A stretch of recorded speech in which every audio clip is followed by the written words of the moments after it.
Because in terms of sheer Okay, size, so it may never okay. be. Like actually this penis doesn't work. Look. See, it doesn't work. Here is the buds and the lotion. huh? Here. Lotion, tsaka buds. Buddy! Thank you.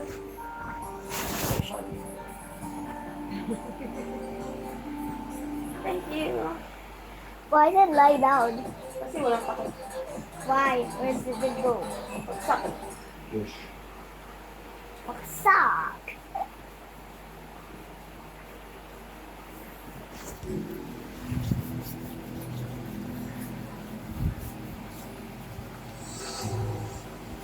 The International like her. Space Station is the ultimate extreme home. Space is an environment where human beings were not meant to live. The most expensive structure humans have ever built. Here, in the most inhospitable environment known to man. The only reason we can go there is by taking technology to provide us with everything that we need in order to stay alive. With no air, food, or water, 250 miles above the Earth, it's an epic engineering challenge. Sala? We as engineers are having to figure out how to make systems that provide all those functions that Earth provides in a tiny little can.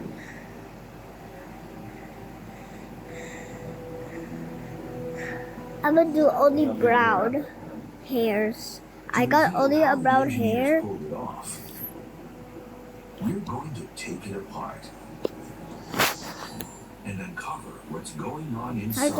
I had to make myself brown. The International Space Station and its superstructure secrets will help our species reach And you other can use planets black also. and beyond. And white.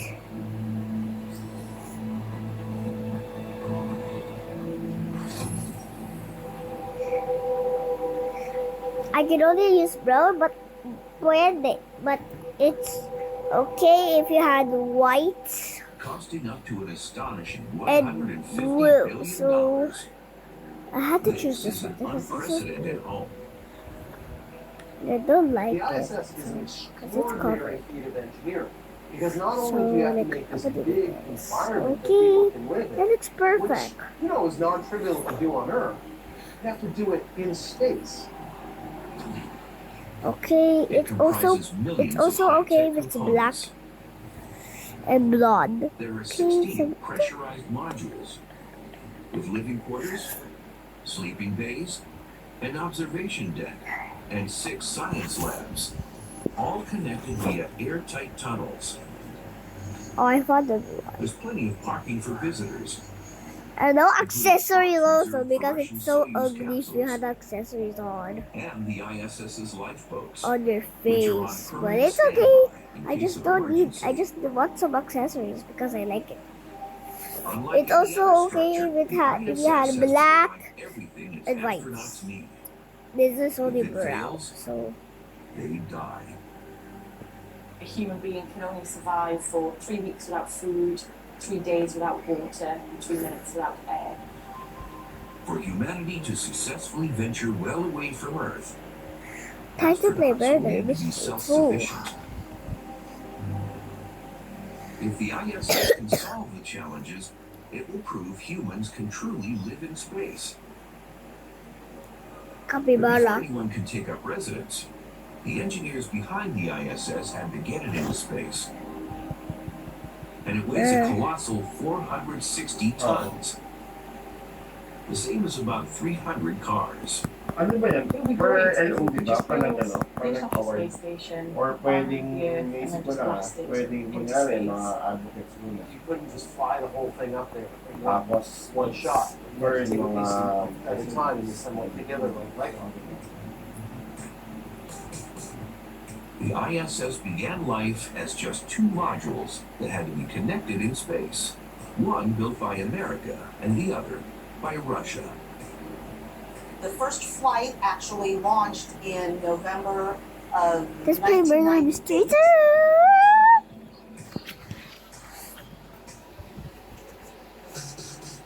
Hadn't been that long since since the end of communism in Russia, and here we were building a joint Russian I was US playing on space station. mobile, So like just the so. political milestone that represented was pretty significant. It has everything I look for in skincare. A game changer for both of us with Sunface.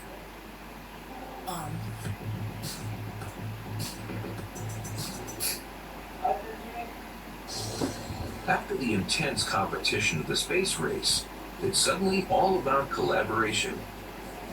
The orbiting Russian module is known as I give Zarya, up. Don't want to which play it means anymore. sunrise. Next, the first American module, known as Unity, sets off inside the cargo bay of Space Shuttle Endeavour. Okay. Unity is now chasing Zarya through space at more than 17,000 miles per hour. Two modules from two superpowers are about to dock. First thing that we have to do is to open up the Halo Bay door. Can you Let's just imagine how draw. important it is for these two modules to mate? Unfortunately, before both modules were launched, engineers spotted a problem. Not all the pieces got to be integrated on the ground before they were launched. Neither Zarya or Unity were originally designed for the ISS. Their docking systems wouldn't fit together. The Russian hatches are all round, and our hatches are all square. I mean, this is fundamental to the International Space Station, and what you have are two things that don't meet. And so, what do? Well, you make an adapto Lego block connector thing. The L-shaped Lego thing they came up with is called the Pressurized Mating Adapter, or PMA. Not only does this accommodate the different shaped hatches, it also has a precision-engineered docking ring for grabbing hold of another module and perfectly aligning it. Vital if a reliable airlock is to be made. This is the moment of truth.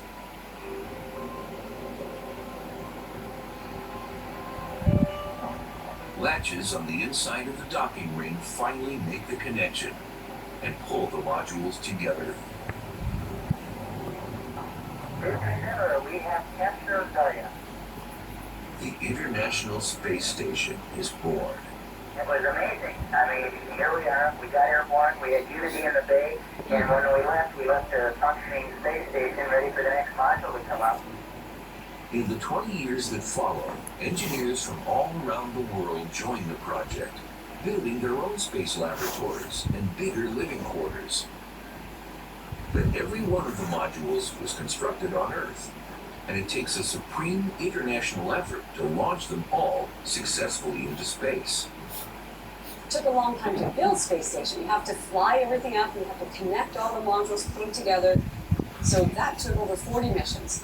Modules came from all over the world. We have the US modules from NASA, we have the Russian modules, we have the Japanese modules and the European module, you name it. And it costs around $10,000 to send every pound of weight up here from Earth. So right now, we're in the Japanese laboratory. It's one laboratory out of many here on the International Space Station. This is Columbus, the European module. It has science experiments all over. You can see it looks a little bit crowded. Here we are in the US laboratory. Again, this is a laboratory with science experiments on all of the walls here. So we're going into the Russian segment. Be ready. You don't need a passport either. And what's cool about this module, it is actually the very first piece of the space station that came up in 1998. It's been occupied continuously ever since then. So it's been for 18 years. There has always been a human presence in space. Today, the ISS is enormous. By far the largest space station ever created. So fun. To play Taco, so fun. Binoculars, and when it's flying over right overhead, you can actually see it. Normally, you look at satellite, it's just really dark. But the ISS is big enough that you can actually see this extended object. Oh my god, no. Stop staring. I'm fine. It's just a scratch. Chich, I don't It's need so your help. vast, in fact, that it What? would dwarf Times No way. Square I'm not gonna let you see me topless. at an astonishing 357 by 240 feet. Ugh. It has more living space than a 5-bedroom home. But the larger the International Space Station becomes, the larger a very obvious issue becomes too. Air. In space, there is none.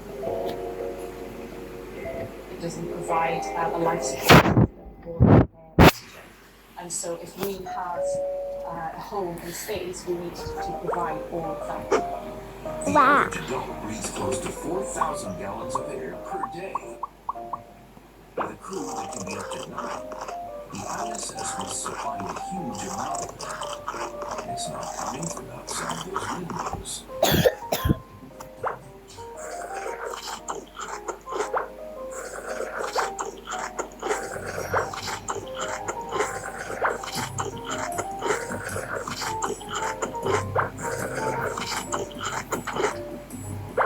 Cruising outside the Earth's atmosphere, the International Space Station has to provide everything the astronauts need to live. And breathable air is first on the list. Their very survival really depends on the things that we provide them. And you're also having to deal with the fact that at any point in time, if one of your systems fails, you have a very limited amount of time to either get something from Earth or to get back to Earth as quickly as you can. In a crisis, an emergency supply of oxygen can be sent up by rocket.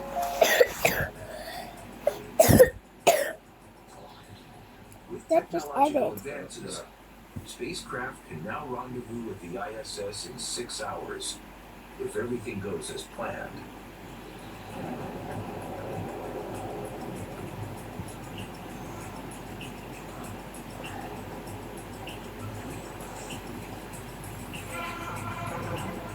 But even when a cargo delivery is successful, there's a price to pay.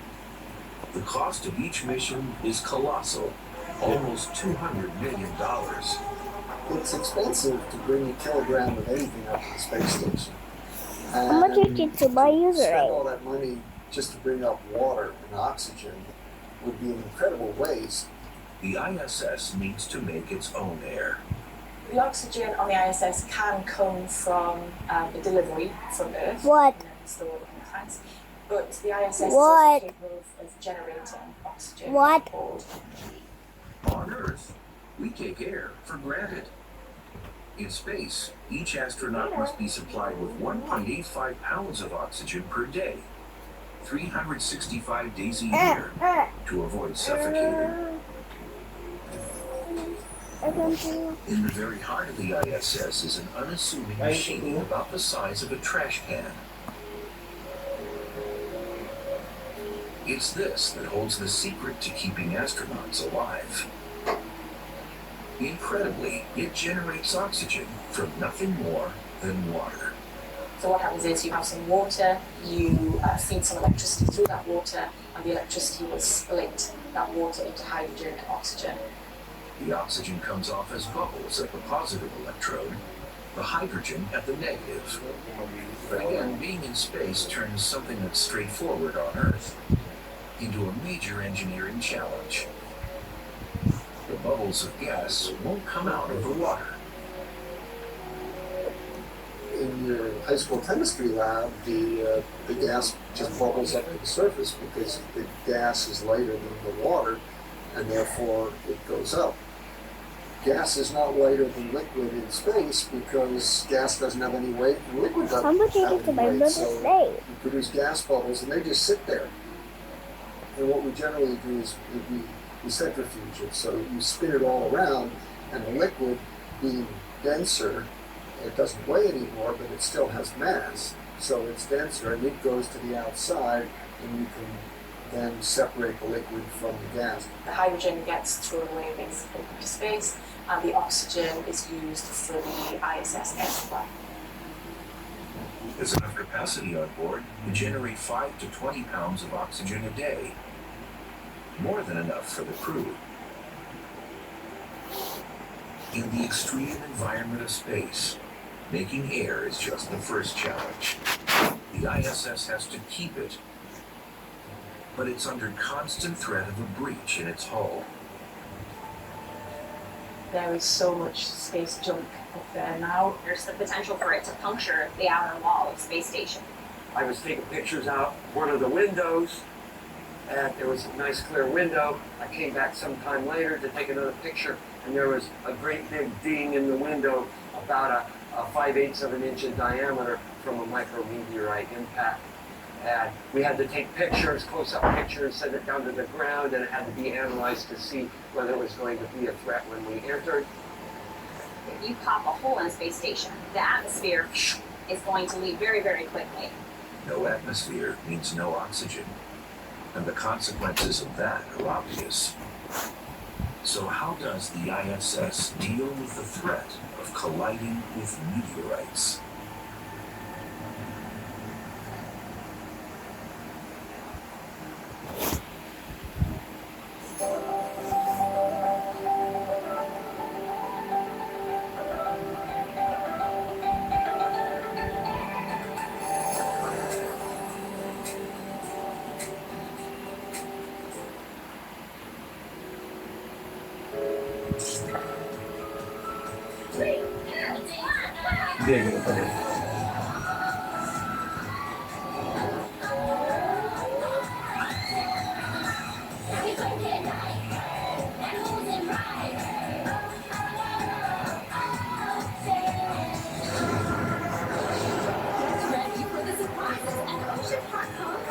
Let's create the most memorable experiences together.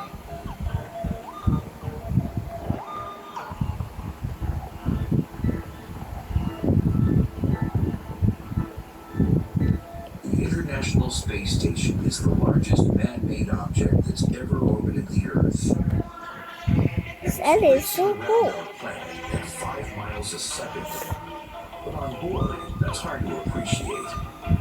How do we sense speed if you're in a car, for instance? You know, you have the road noise, you have the wind going by, you have billboards or trees going by your window. None of that exists in space.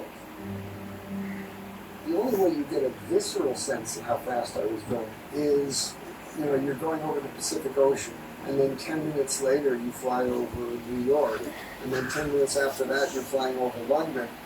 If the ISS was orbiting closer to Earth, we'd all see how terrifying its speed is. It would cross the U.S. from coast to coast in just 10 minutes, lapping the Earth more than 5,500 times a year. It's actually traveling at 26,000 kilometers per hour, or 17,500 miles per hour. So definitely be breaking the speed limit, right? Speed on Earth can be incredibly dangerous, but in space, at the velocity of the ISS, Bantayan mo ako ah. Bantayan mo ako. Okay. I will sleep. Tsaka, Space yan, is yan. going by at about 5 miles a second. So if there's a big Bantayan ka piece of pa eh. debris Tulog. that happens to have your number on it completely so fast, you'd never see it. March 23rd, 2012. Mission Control radios the crew.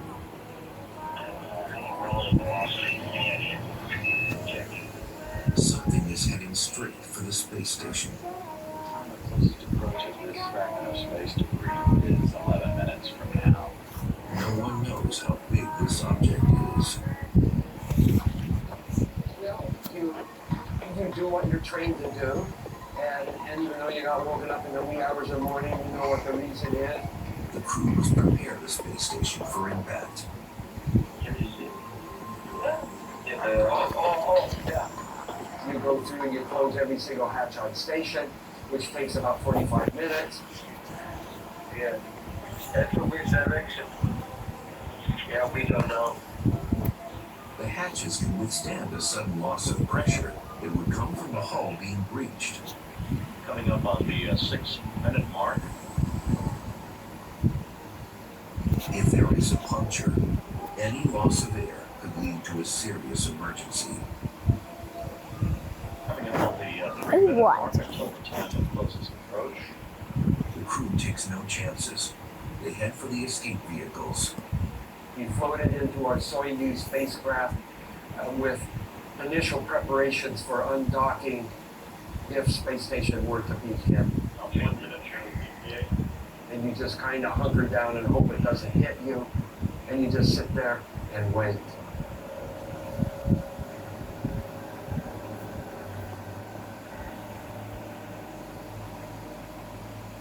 Looks like the fit.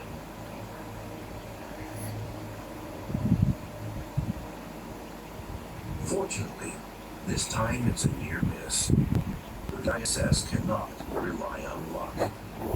The International Space Station is designed to work in the low Earth orbit, which is full of space debris. A lot of space junk is human made. You know, they are things that we put there, satellites largely. NASA has identified more than 500,000 orbiting objects that could pose a risk to the integrity of the space station's hull. Luckily, most of the stuff that's big enough to hurt us we can track. There are a few objects up there which are too small really to be tracked well, but they're big enough to do damage. The ISS is constantly bombarded. Most of the debris is tiny, but even a half-inch fleck of paint could inflict the same damage as a motorcycle crashing at 60 miles an hour. To be a viable home, the ISS has to be able to take the hit without losing all its air. The ISS basically has a bulletproof vest. So just like a bulletproof vest, which has different layers of Kevlar that can rip as the bullet enters it, the ISS has different layers of our skin. The space station's skin is known as cool shield. Why? The outer wall is made from a thin sheet of aluminum, less than 1/10 of an inch thick. Please be the same. Beyond that I is mean, a please blend has a of name. material. Finally. It seems too delicate to protect the ISS from a direct hit. I got the usernames and their It nicknames. turns out that a solid piece of metal does All of not us offer as much always protective innocent. power as if you cut that metal into very thin sheets, spread them out a little bit. So smooth. That's smooth. Just like new Mach-3 razor. Gillette Mach-3. The skin covered blades that glide through air for irresistible smoothness. Gillette Mach-3.